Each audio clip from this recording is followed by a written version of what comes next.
बहुत समय पहले सत्ययुग में एक राजा हुआ करता था जिसका नाम राजा सुदर्शन था। राजा सुदर्शन एक धर्मपरायण और न्यायप्रिय राजा थे।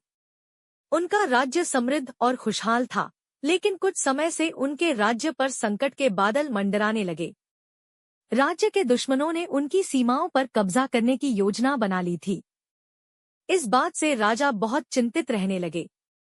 राजा की रानी शशिकला बहुत बुद्धिमान और धार्मिक स्त्री थी। उन्होंने राजा से कहा, हे स्वामी, आप हमेशा धर्म का पालन करते हैं और देवी दुर्गा के परम भक्त हैं। ऐसे कठिन समय में आपको नवरात्रि व्रत रखना चाहिए और माँ दुर्गा की पूजा करनी चाहिए। माँ दुर्गा अपने भक्तों की हर कठिनाई दूर करती हैं और उनकी रक्षा करती हैं।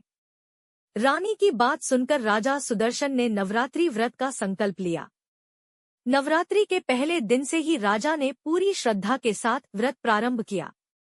उन्होंने राज्य के सभी नागरिकों से भी अनुरोध किया कि वे भी मां दुर्गा की पूजा करें और व्रत का पालन करें। पूरे राज्य में मां दुर्गा की मूर्तियां स्थापित की गईं। जगह जगह पाठ और भजन होने लगे। राजा सुदर्शन खुद भी हर दिन मां दुर्गा की पूजा में शामिल होते थे। पहले दिन राजा ने मां शैलपुत्री की आराधना की। शैलपुत्री पर्वतराज हिमालय की पुत्री है और उनकी पूजा से साधक को धैर्य और शक्ति मिलती है। राजा ने श्रद्धापूर्वक मां शैलपुत्री की उपासना की और उनसे राज्य की रक्षा का आशीर्वाद मांगा। दूसरे दिन राजा ने मां ब्रह्मचारिणी की पूजा की। ब्रह्मचारिणी देवी संयम और साधना की प्रतीक है। राजा ने उनसे यह आशीर्वाद मांगा कि राज्य की प्रजा हमेशा सच्चाई और धर्म के मार्ग पर चले। तीसरे दिन मां चंद्रघंटा की पूजा की गई। मां चंद्रघंटा वीरता और साहस की देवी मानी जाती है। राजा ने पूरी श्रद्धा से पूजा कर मां चंद्रघंटा से राज्य की सीमाओं की रक्षा के लिए आशीर्वाद मांगा। राजा को विश्वास था कि मां दुर्गा उनकी सेना को शक्ति प्रदान करेंगी। चौथे दिन मां कूष्मांडा की आराधना की गई, जो सृजन की शक्ति का प्रतीक है। उनकी उपासना से राजा ने राज्य की समृद्धि के लिए प्रार्थना की।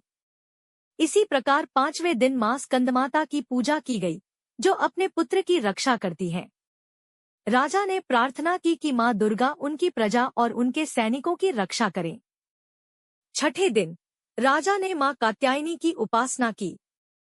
मां कात्यायनी राक्षस महिषासुर का वध करने वाली है। राजा सुदर्शन ने मां से प्रार्थना की कि वे उनके दुश्मनों का नाश करें और राज्य में शांति स्थापित करें। सातवें दिन मां कालरात्रि की पूजा की गई। ये देवी अंधकार और भय को समाप्त करने वाली है। राजा ने मां कालरात्रि से प्रार्थना की कि वे उनके दुश्मनों के भय को समाप्त करें और राज्य में साहस का संचार करें।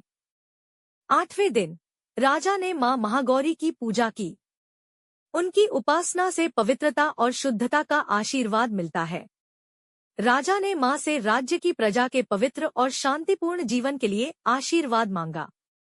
नवमी के दिन राजा ने मां सिद्धिदात्री की पूजा की।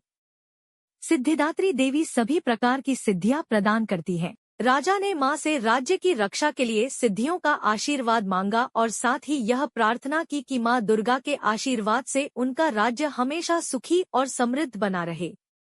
नवरात्रि के इन 9 दिनों में राजा और उनके राज्य के सभी नागरिकों ने पूरी श्रद्धा के साथ मां दुर्गा की पूजा और व्रत किया।